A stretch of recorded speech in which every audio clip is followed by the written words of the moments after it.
انسان کچھ چیزوں سے بڑا بے چین ہو جاتا ہے. اس کے جسم پر کوئی چھوٹا سا داغ دھبا لگ جائے تو اسے بڑی تکلیف دیتا ہے. آپ کے جس کپڑوں میں سے کسی جگہ سے کوئی بٹن ٹوٹ جائے تو کسی بندے کو پتہ نہ بھی ہو تو آپ بڑے پریشان ہوتے ہیں کہ میرا بٹن ٹوٹا ہوا ہے. بار بار وہاں ہاتھ رکھتے ہیں، بار بار دیکھتے ہیں، ٹٹولتے ہیں کہ اوہ ہو بٹن ٹوٹ گیا.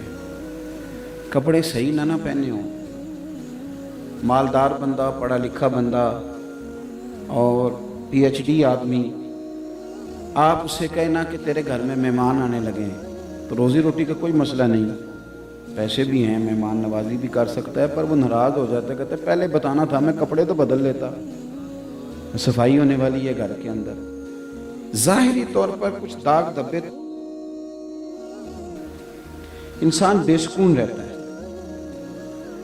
آپ نے کہیں جانا ہو، جیب میں پیسے بہت زیادہ ہیں، گاڑی میں پیٹرول بالکل ٹھیک ہے، سفر کا پتہ ہے، راستے کا اندازہ ہے، صرف کپڑے نہیں صحیح، منہ نہیں دھویا، دل کرتا جانے کو اور نہیں یار میرے کپڑے. آپ سمجھ لیں کہ اگر ایک بٹن کا ٹوٹنا یہ وجود کے اوپر ایک چھوٹا سا داغ ہے، یہ سکون سے نہیں بیٹھنے دیتا، تو اگر بندے کے باطن میں داغ ہو، اگر اسے جھوٹ کی بیماری ہو، حسد کی بیماری ہو، تکبر کی بیماری ہو، اگر اسے بددیانتی کی بیماری ہو، اور بھی کئی بیماری ہیں، خود پسندی بھی بیماری ہے. میں چودھری صاحب ہوں، سماجی ہوں، سیاسی ہوں، مذہبی ہوں، مولوی ہوں، پیر ہوں، یہ بھی بیماری ہے. ہونا اور بات ہے، لیکن اپنے آپ کو خود ماننا، یہ من قال انا عالم فہو جاہل، حدیث پاک کے لفظ ہیں. جس نے کہا میں عالم ہوں وہ تو جاہل ہے. اس نے کہا کیوں؟ وہ ہے تو بات اپنی جگہ ٹھیک ہے. اپنے آپ کو خود سے بنانے کی، یہ دیکھیں نا، بیماری لگ جائے نا، میں سیاسی آدمی ہوں، سماجی آدمی، تو حضور کی محفل میں آیا، یعنی سرکار کو راضی کرنے آیا. محفل نبی پاک کے نام کی ہے اور اسے پتہ ہے میں سونے کے لیے آیا ہوں، لیکن چونکہ میں چودھری ہوں علاقے کا، تو پیچھے بیٹھا ہو نا کبھی تو گردن اونچی کر کر کے دکھاتا ہے نقیب محفل کو کہ تیری مہربانی، مینوں سدا مار کسی طریقے نہ، میں بڑا پریشان ہوں، میں اسٹیج پہ نہیں چڑھا ابھی تک. یہ چیزیں آپ کو دکھی کرتی ہیں، تکلیف میں مبتلا کرتی ہیں. اگر میں نے کہا کہ ظاہر پہ کوئی دھبا ہو تو وہ بڑا بے سکون کرتا ہے، تو باطن پہ ہو تو کتنی تکلیف دے گا. میرے رب کریم نے میرے نبی پاک کی شان بیان کی اور کہا کما ارسلنا فیکم رسولا منکم یتلو علیکم آیاتنا، تمہیں میں نے وہ رسول دیے ہیں تمہیں میں سے جو تم پر میری آیتیں پڑھیں گے، وَيُزَكِّيكُمْ، اور میرے نبی تمہیں پاک فرما دیں گے. یہ جو تمہارے اندر داغ دھبے ہیں، جو تمہیں پریشان کرتے ہیں، جو تمہیں تکلیف دیتے ہیں، یہ تمہارے جو باطن کے روگ ہیں، یہ جو اندر کی کہانیاں ہیں، یہ ساری ختم کر دیں گے میرے رسول. نبی پاک صلی اللہ تعالیٰ علیہ وسلم نے نا لوگوں کے اس مرض کا علاج کیا جو بندے کو سکون میں مبتلا کر دیتا ہے، اس بیماری کو نکال دیا جو بے چین کرتی ہے، سکون کی طرف سرکار نے سفر کرایا. دیکھو نبی پاک صلی اللہ تعالیٰ علیہ وآلہ وسلم نے، لوگوں کے اندر بڑا حسد ہوتا تھا، برادری ازم کا بڑا شور تھا، بڑے مسئلے تھے، اونچ نیچ، میں چھوٹا بڑا، ان ساری چیزوں کو میلاد والے محبوب نے ختم کیا. اور نبی پاک صلی اللہ علیہ وسلم نے فرمایا نہ کوئی گورا نہ کوئی کالا، نہ کوئی چودھری نہ کوئی کمی، نہ کوئی بڑا نہ کوئی چھوٹا. حضور کسی کی کوئی شان ہے بھی؟ فرمایا ہے ان اکرمکم عند اللہ اتقاکم، جو تم میں رب سے زیادہ ڈرے گا اللہ کی نظر میں اس کی زیادہ عزت ہو جائے گی. نبی پاک صلی اللہ علیہ وسلم نے یہ روگ ختم کر دیا، یہ مصیبت ختم کر دی. یہ جو بہت زیادہ بیماری ہے لوگوں کے اندر، اس دور میں بھی تھی. آپ دیکھ لیں ابو جہل نے آ کے نبی پاک صلی اللہ علیہ وسلم کی بارگاہ میں یہ کہا تھا کہ ہمارا دل کرتا ہے آپ کے ساتھ بیٹھیں، لیکن یہاں بلال بیٹھا ہوتا ہے، کالے رنگ کا حبشی غلام، دل کرتا ہے بیٹھے پر یہاں سلمان بیٹھا ہوتا ہے، دل کرتا ہے بیٹھے پر روم سے آیا ہوا سہیب بیٹھا ہوتا ہے، تو ان چھوٹے لوگوں کے ساتھ بیٹھے، تو آپ ذرا ان کو ہٹائیں پھر ہم بیٹھیں گے. تو میرے کریم رسول نے فرمایا تم نے نہیں بیٹھنا تو نہ بیٹھو، بلال ادھر ہی بیٹھے گا، سہیب ادھر ہی بیٹھیں گے، عمار بن یاسر یہیں بیٹھیں گے. یہ چیز آپ کو، یہ جن لوگوں کو بیماری ہے نا، میں نا کچھ ایسے بیمار بھی میں نے اپنی زندگی میں دیکھے ہیں کہ ہاتھ کو درد کوئی بھی نہیں ہو رہا، اللہ کے فضل سے تندرست ہیں، پر گاڑی کا دروازہ ڈرائیور صاحب نے کھولنا ہے۔ یعنی یہ بیماری ہے، یہ نقص ہے، اس کو دور کرنا چاہیے۔ یعنی ان کو ابھی تک وہ پریشان ہیں کہ میں گاڑی کا مالک ہوں کہ نہیں، ابھی ٹینشن ہے۔ یعنی کوئی دروازہ کھولے تو پتہ چل جائے کہ یہ دروازہ کھولنے والا میرا ملازم ہے، اور یہ بیماری ہے، اس کو دور کرنا چاہیے۔ جو اللہ کے بندے ان کا یہ رویہ۔ میں ایک یونیورسٹی میں چلا گیا لیکچر کے لیے، مجھے بلا لیا گیا، تو ایک طالب علم کہنے لگا ایک سوال بڑا پریشان کرتا ہے، میں کرتا اس لیے نہیں کہ کوئی مجھے بے ادبی نہ کہہ دے۔ تو میں نے کہا کہ میں چونکہ چھوٹا مولوی ہوں تو میں انشاءاللہ ہو سکتا ہے تیرا مسئلہ حل کر دوں، اور اگر مجھے نہ پتہ ہوا تو میں تحقیق کر کے بتا دوں گا۔ وہ کہنے لگا پیر صاحب میرے ذہن میں ایک سوال ہے کہ نبی پاک صلی اللہ علیہ وسلم نے یک جنبش قلم ایک حکم کے ساتھ سود حرام قرار دے دیا، شراب حرام قرار دے دی، لیکن غلامی نہیں ختم کی، غلام بکتے رہے، بعد میں بھی بکتے رہے۔ تو میرے دل میں یہ خواہش جنم لیتی ہے کہ کاش حضور اعلان کرتے آج کے بعد کوئی غلام نہیں۔ یہ سوالات اٹھتے ہیں نا۔ اور یہ جو ہمارے لبرل لوگ ہیں نا بیچارے، جو تنخواہ لیتے ہیں، کچھ اینکر پچھلی حکومت سے تنخواہ لیتے تھے، کچھ اس سے لیتے ہیں، اور کچھ تنخواہ لے رہے ہیں کہ اگر تم آ گئے تو پھر ہمارا کیا بناؤ گے، اس وعدے پہ کچھ کام کرتے ہیں۔ تو یہ بیچارے یہ بڑے کمزور سے لوگ ہیں، یہ کسی کے اشاروں پر بات کرنے والے، کلام کرنے والے۔ تو یہ اس طرح کی سوالات یہ پیدا کرتے ہیں، بچوں کے ذہنوں میں چھوڑتے ہیں۔ وہ مجھے کہنے لگا جناب یہ حضور اعلان کر دیتے آج کے بعد کوئی غلام نہیں۔ تو میں نے اسے کہا یار یہ تو سادہ سا سوال ہے، تو بلا وجہ ہی الجھ گیا ہے۔ تو بالکل سادہ ہے، اس میں تو پریشانی والی بات ہی کوئی نہیں۔ دیکھو کہ اگر ایک سیٹ کا نام ہی بدل دیا جائے، کسی نے کہا یہ میرا پی اے، اور کچھ عرصے کے بعد اس نے کہا یہ پی اے نہیں، آج کے بعد یہ میں نے سیٹ ہی بدل دیا، پی اے کوئی نہیں ہوگا، یہ مینیجر ہے، تو پھر بندے کو عزت مل گئی کہ نہیں؟ میری بات کی سمجھ آ رہی ہے آپ کو؟ یعنی ایک سیٹ ختم کر دی جائے اور وہاں اعزاز والی نشست رکھ دی جائے، ایک کرسی میلی تھی وہ ہٹا دی، بندہ وہی ہے، اور وہاں بڑی تگڑی کرسی ہے، آپ نے کرسی رکھی ہے نا بڑی تگڑی میرے لیے، تو مجھے اعلیٰ حضرت کی بات یاد آ رہی تھی۔ اب یہاں ہم اصرار کر نہیں نہ سکتے، تو لوگ ہمیں جو مرضی بھی کہتے رہیں، ہمیں تو اپنا پتہ ہے نا ہم کیا ہے، تو ہم ذرا لیول میں رہنا پسند کرتے ہیں، اس لیے کہ بندہ زمین پہ چلتا رہے تو گرتا نہیں، اڑنا شروع کر دے تو کیا پتہ کب پتنگ کٹ جائے۔ اس لیے زمین پہ نا میں تے گلیاں دا روڑا کوڑا، یہ تے محل چڑھایا ہے سائیاں۔ تو میرا عرض کرنے کا مقصد یہ ہے، آپ حضرات کے ساتھ جو میں کلام کر رہا ہوں تو معنی اس کا یہ ہے کہ اعلیٰ حضرت بریلوی رحمۃ اللہ تعالیٰ علیہ نے ایک جگہ پہ رکے اسٹیشن پہ نماز پڑھنے کے لیے، تو بہت بڑی کرسی رکھ دی، حالانکہ وہ مجدد تھے، 1000 کتاب کے مصنف تھے، تو فرمایا یہ کرسی نہ رکھو، اس سے مجھے تکبر چھلکتا نظر آتا ہے، سادی کرسی رکھو، اس سے میں اپنے آپ کو آسان محسوس کروں۔ تو کرسی اگر اچھی کر دی جائے تو خود بخود نشست بدل جاتی ہے۔ میں نے کہا میرے بھائی نبی پاک صلی اللہ علیہ وسلم نے نا غلامی کا نام ہی بدل دیا۔ آپ ابو داؤد شریف پڑھیں، نبی پاک نے نا غلامی کا نام بدل دیا۔ میری باتوں کی سمجھ آ رہی ہے؟ حضور نے فرمایا آج کے بعد یہ تمہارے غلام تمہارے بھائی ہیں، اور خالی بھائی کہہ کے نا تو سرکار آگے نہیں بڑھے، بلکہ حضور نے شرط لگائی، فرمایا یہ تمہارے بھائی ہیں، جس طرح کا خود کھانا اس طرح کا انہیں کھلانا، اور جس طرح کا خود پہننا اس طرح کا انہیں۔ میں مشکل بات کر رہا ہوں، مجھے پتہ ہے نہیں پہنایا جاتا۔ آج جو بڑے دعوے کرتے ہیں نا سوشل لائف کے، اور بڑے بڑے سیمیناروں میں جا کے لیکچر دیتے ہیں انسانی حقوق پر، وہ بھی یہ کام نہیں کر سکتے، لیکن میرے نبی پاک صلی اللہ علیہ وسلم نے فرمایا تمہارے غلام تمہارے بھائی ہیں، جو خود کھانا وہ انہیں کھلانا ہے، جو خود پہننا ہے وہ انہیں پہنانا ہے۔ اور حضور فرمانے لگے ان کی طاقت سے زیادہ انہیں کام نہ بتانا، اور اگر کبھی بتا بیٹھو تو پھر کام میں ان کی مدد بھی کرنا۔ اور میں آپ کو حوالہ دکھاؤں گا سیرت کی کتابوں میں سے۔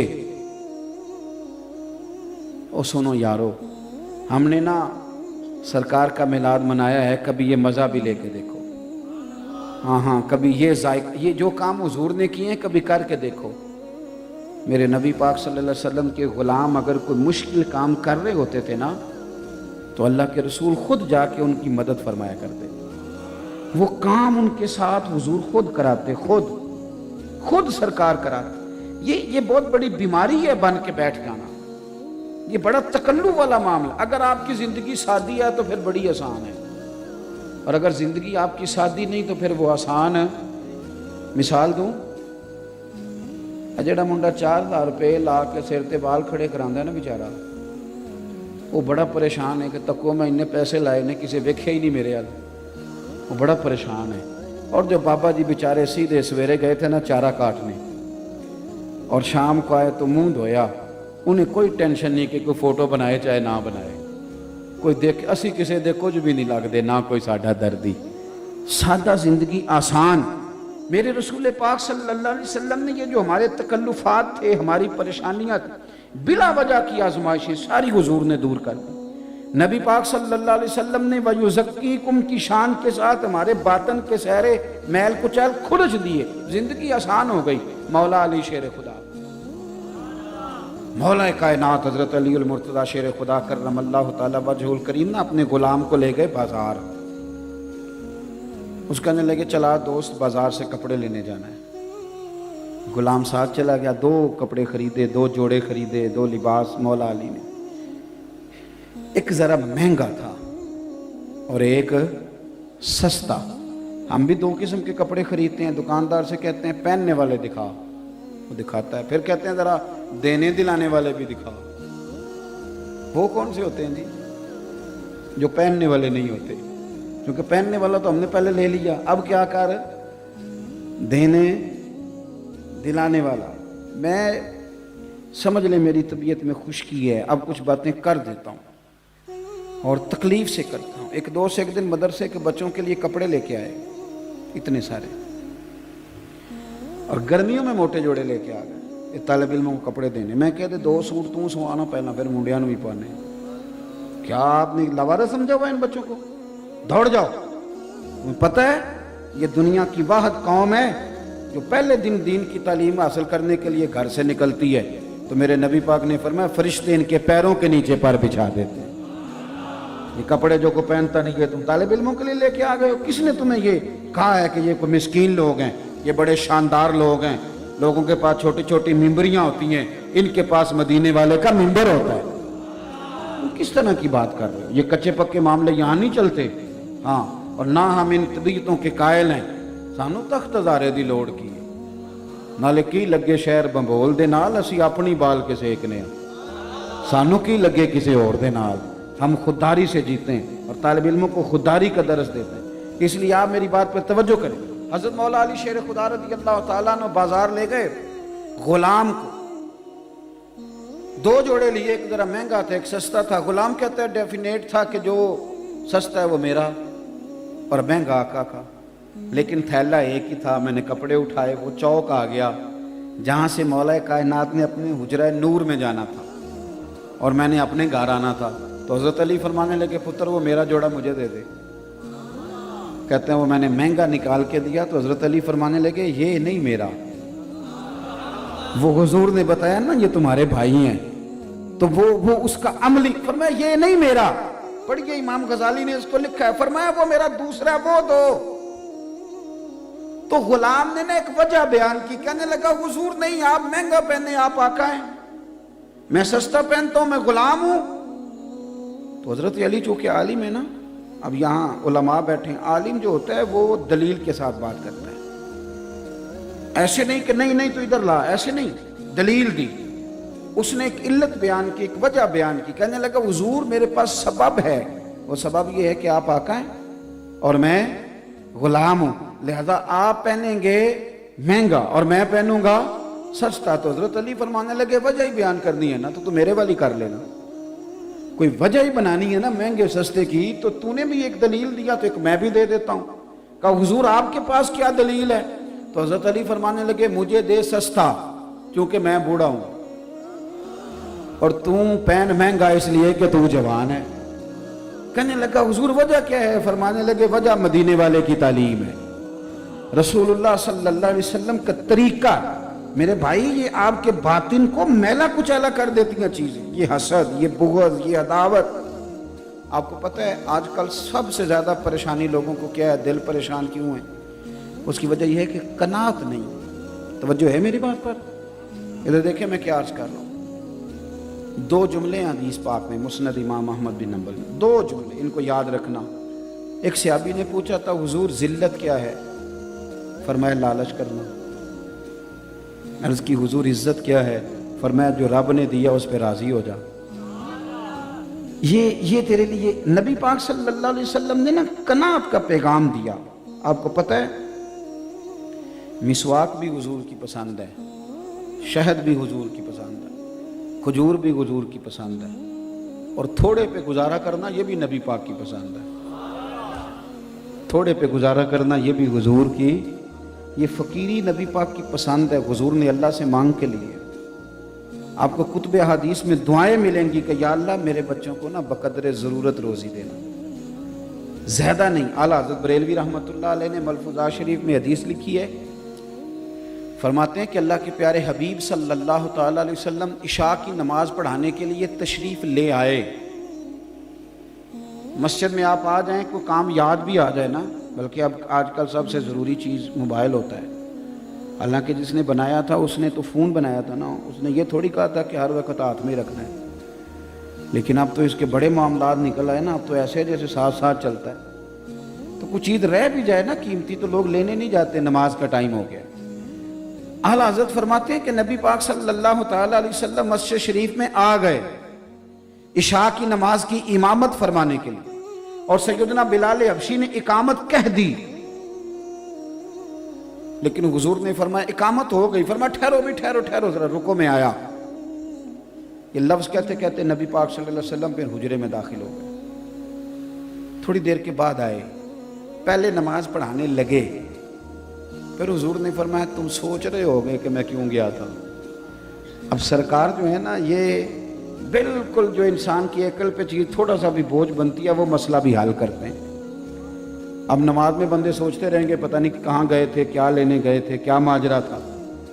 سرور کائنات صلی اللہ علیہ وسلم نے فرمایا نماز کے بعد بتاؤں گا تو پتہ نہیں بات کہاں جائے گی، نماز سے پہلے بتا دیتا ہوں۔ حضور فرمانے لگے تم سوچ رہے ہوگے کہ میں کیوں گیا تھا۔ سرکار فرمانے لگے ادھر دیکھنا میری طرف، فرمایا سویرے مال آیا تھا، سارا بانٹ دیا، 3 دینار رہ گئے، 3 دینار رہ گئے۔ تو میں نماز پڑھانے آیا تو مجھے خیال آیا وہ 3 دینار تو ابھی بانٹے ہی نہیں۔ تو پھر سوچا کہ یہ 3 اگر گھر میں پڑے رہ گئے اور اسی طرح رات گزر گئی تو کیا بنے گا۔ تو سوچا نماز بعد میں پڑھتا ہوں، پہلے دولت سے تو جان چھڑاؤں۔ اب تو جو فقیری کا درس دینے والے ہیں وہ لوگوں کو فقیری کا درس دیتے جا رہے ہیں، خود امیر ہوتے جا رہے ہیں۔ روز بروز نئی پجارو، نئے معاملہ، خدا را کہیں بریک لگائیں، ہر چیز کو دولت میں نہ تولیں، مہربانی کریں۔ اب تھوڑا سا باہر آئیں، ورنہ آپ کی طبیعت میں خشکی آ جائے گی۔ وہ جو کیفیات ہیں، وہ جو سرور ہے، وہ جو ذکر کی لذت ہے، ہر چیز کا اگر آپ سودا کر لیں گے تو پھر کیا بنے گا۔ اس لیے ایک بات تو یہ کہ اندر جتنی بھی چیزیں ان کو نکالیں، یہ کسی کو حقیر جاننا چھوڑ دیں، عزت والا ہی کسی کو عزت دیتا ہے، پیار کرنا شروع کریں۔ اور دوسرا یہ کہ تھوڑی قناعت اختیار کریں۔ میں نے زیادہ باتیں نہیں کرنی، بس میں اپنی بات سمیٹنے لگا ہوں۔ مجھے اندازہ ہے کہ محفل نعت کا ماحول ہے تو انشاءاللہ تعالی محفل مبارکہ آگے چلے گی، اور میں ویسے بھی اللہ تعالیٰ آپ کو جزائے خیر دے، انہوں نے مدینہ شریف میں ملاقات ہو گئی، پھر بھی بعد میں بڑی محبت کے ساتھ کہا تو میں حاضر ہو گیا، ورنہ میں بزدل سا خطیب ہوں۔ ہم تو اس وقت جلسہ کر کے بڑی دیر کے گھر بھی پہنچ جاتے ہیں۔ کوئی دلیر لوگ ہوتے ہیں نا ساری رات جاگ لیتے ہیں، کچھ کو نیند گرا لیتی ہے، تو ہم بڑے گرے، ہم تو اب تو میں زور کے بعد کہتا ہوں دوستوں تھوڑا سا بلا لینا یار کو، اللہ رسول کی بات کر لیں۔ یہ رات ساری کے جلسے تو دلیر لوگوں کا کام ہے، دلیر میں صحیح کہہ رہا ہوں، جو شب زندہ دار قسم کے لوگ ہیں وہ کر لیتے ہیں۔ اب ایک بات اور جو طبیعت پر، من پر بڑا بوجھ بنتی ہے لوگوں کے، وہ یہ ہے کہ ہمارے ہاں نا آہستہ آہستہ سے پیار کرنے کا مزاج ختم ہوتا جا رہا ہے۔ مختلف طبقات پر تنقید کرتے ہیں، اور آہستہ آہستہ ہر طبقہ بدنام ہو گیا۔ یعنی ایسا نہیں ہے کہ آپ پولیس والوں کا نام لیں تو لوگ کہیں گے یہ بڑا بدنام طبقہ ہے، جو لوگ علماء سے دور ہیں ان کے سامنے کسی مولوی کا بھی نام لیں تو اللہ معاف فرمائے ان کا اللہ بولا جب گڑبڑ ہے. یعنی کوئی طبقہ, پٹواری کی بڑی عزت ہے ہمارے معاشرے میں, تحصیلدار کی, ٹیچر کی, ہم نے کچھ ہے چھوڑی نہیں. کسی جگہ بھی کوئی بھی وقار قائم نہیں رہا. اس کا نقصان پتہ کیا ہوتا ہے؟ جب بندہ غیبتیں کرتا ہی رہتا ہے کرتا ہی رہتا ہے کرتا ہی رہتا ہے تو اسے یوں لگتا ہے کہ جیسے سارا زمانہ خوفناک لوگوں سے بھرا ہوا ہے, کوئی اپنا نہیں, کوئی مخلص نہیں, کوئی پیارا نہیں. میں ملک سے باہر تھا تو ایک صاحب مجھے کہنے لگے پاکستان کا بڑا برا حال ہے, سیاستدان چور ہیں, تاجر دھوکہ کرتے ہیں, مولوی لڑتے ہیں, پیر لٹیرے ہیں معاذ اللہ.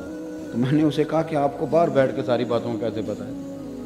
آپ وہاں آئیں, اللہ کے فضل سے ایسا کوئی معاملہ نہیں. کس نے آپ کو کہا ہے؟ یہ کس نے آپ سے بات کر دی اس طرح کی؟ اللہ کا فضل ہے, لوگ اچھے برے ہیں, لیکن ہمارا اس قوم سے تعلق ہے کہ کل ابھی زلزلہ اور سیلاب آیا تھا تو جس بیٹی بیچاری نے سلائی مشین پہ بیٹھ کے سارا جہیز بنایا تھا اس نے بھی زلزلے والوں کو دے دیا تھا.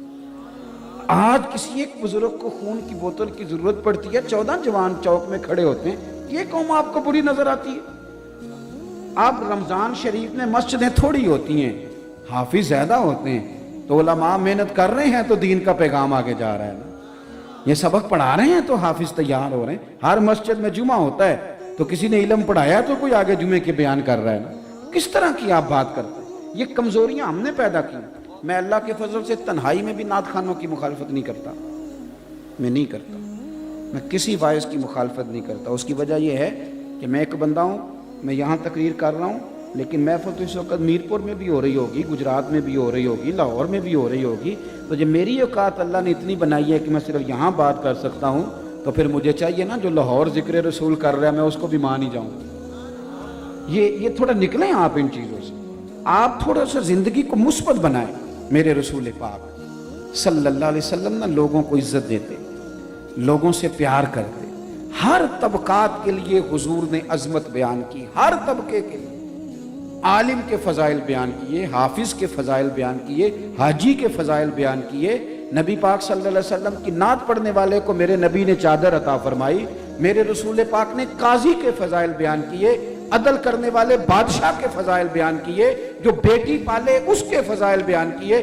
رسول کائنات صلی اللہ تعالی علیہ وسلم نے فرمایا رستے سے روڑا ہٹانے والے کو بھی میرا رب جنت عطا فرما دے گا. رسول پاک صلی اللہ علیہ وسلم نے محنت کر کے, مزدوری کر کے, کوشش کر کے پیسہ کمانے والے کو اللہ کا دوست کہا. حضور نے تاجر کے بارے میں کہا, تاجر کے بارے میں ترمذی کی حدیث ہے, فرمایا تو سچ بول کے تجارت کرنا, اللہ سچے تاجر کو قیامت کے دن نبیوں کے ساتھ جگہ عطا فرمائے گا. کون سا ایسا طبقہ ہے جس کی حضور نے, اور یار کچھ نہیں, ایک مومن ہے داڑھی سفید ہے, کچھ نہیں, مومن ہے اور داڑھی, خالی مومن ہے, نہ حافظ ہے, نہ مولوی ہے, نہ مفتی ہے, نہ قاری ہے, نہ نعت, کچھ نہیں, مومن ہے داڑھی سفید ہے. میرے نبی پاک نے فرمایا یہ میرا مومن سفید داڑھی لے کے جب قبر میں جائے گا ترا فرشتوں سے فرمائے گا اسے عذاب نہ دینا. میرے نبی کی سنت وہ بھی سفید رنگ کی, مجھے حیات دیا اسے عذاب دیتے. حضور نے تو ہر طبقے کو عزت دی, ہر طبقے کے حصے میں حضور نے عزت لکھی. عورتوں نے آ کے عرض کیا تھا یا رسول اللہ صلی اللہ علیہ وسلم, مرد ساری فضیلتیں لے گئے, قاضی بھی مرد بنے, مجاہد بھی مرد بنے, غازی بھی مرد بنے, ہم تو پیچھے رہ گئیں. تو نبی پاک صلی اللہ تعالی علیہ وسلم نے فرمایا تمہیں پتہ ہے کہ جب تم حاملہ ہوتی ہو تمہارے پیٹ میں بچہ ہوتا ہے تو کریم محبوب فرماتے ہیں جتنا تلوار لے کے میدان میں جہاد کرنے والے کو اجر ملتا ہے اتنا ان دنوں میں بی بی کو اجر دیا جاتا ہے. اور اگر اسی حالت میں بچے کے ولادت کے وقت وہ انتقال کر گئی تو اللہ کے رسول فرماتے ہیں رب اسے شہیدوں کے ساتھ کھڑا فرمائے گا. ہر طبقے کو میرے نبی پاک نے اکرام دیا. ہم نہ اپنی عزت سمجھتے ہیں اور نہ کبھی سامنے والے کا اکرام کرتے ہیں. اگر سب سے پہلے تو ہمیں خود سمجھنا چاہیے, خود اپنے آپ کو خوش قسمت سمجھیں. آپ جہاں بھی بیٹھے جو فضائل سرکار نے ہمارے لیے بیان کیے انہیں کھولیں, اور شکر کا رویہ پھر طبیعتوں سے تلخی جاتی ہے. جب آپ راضی رہنے, ہمارے ہاں نا کوئی بندہ آتا ہے وہ ہمیں تلخ کر کے چلا جاتا ہے. یہ ہماری مذہبی سٹیج پہ بھی یہ کام ہوتا ہے, پہلا باری میری ہے تو پھر باری میری ہے, تو اس سے بھی بڑی پریشانی ہے. محفل کرانے والا بیچارہ اس طرح ہوتا ہے کہ جس طرح کڑکی میں پھنسا ہوا بندہ, پتہ نہیں کب نکلے گا, کب اس کی جان چھوٹے.